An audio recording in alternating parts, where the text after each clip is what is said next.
Have you ever wondered if the all-powerful gods of ancient times secretly needed therapy?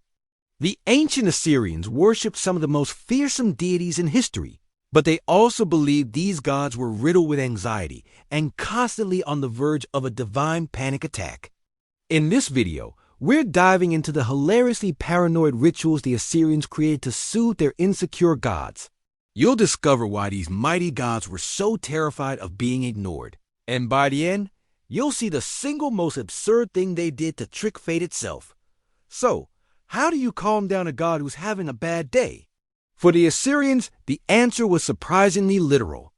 They believed their statues weren't just stone. They were the physical homes of the gods. If a statue got dusty or, heaven forbid, chipped, the god inside would get extremely agitated. Priests would hold elaborate calming ceremonies called washing of the mouth, where they ritually purified a statue with special water and oils. It was basically a spa day for a panic deity, all to stop the god from throwing a world-ending tantrum. But what happened when the gods weren't just upset, but actively angry at the king? This is where things get truly wild. The Assyrians were masters of divination, constantly looking for omens. If they saw a bad sign, like a solar eclipse, they believed it meant the gods were coming for the king.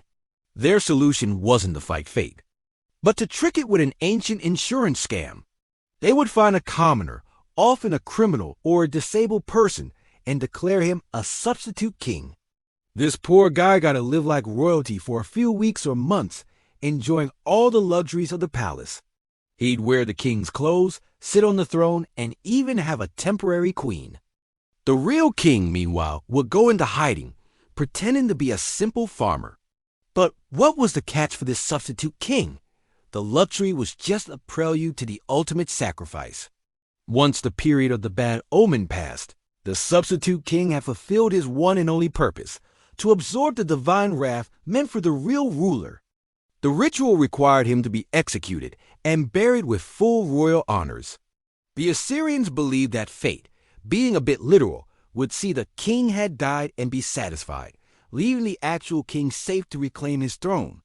They essentially told the gods, "You got your king, we're all good here," effectively pulling off the greatest cosmic prank in history. But the paranoia didn't stop there. Even a regular person's slip-up could be a problem. Imagine you're praying, and you stumble over a word. For us, it's no big deal. For an Assyrian, it was a potential death sentence. They believed that if you mispronounced a prayer or offering, the gods would think you were being disrespectful and might smite you on the spot. So, they came up with another brilliant workaround: written disclaimers. Archaeologists have found tablets that are essentially letters to the gods, saying things like, "By the way, that prayer we just recited, we totally meant it. Please ignore any mistakes. Don't be mad." It was the ancient equivalent of sending a follow-up email to your boss to clarify that you weren't being sarcastic. It shows a world where people believed their gods were not only all-powerful, but also incredibly thin-skinned and needed constant reassurance that yes, everyone still thought they were great.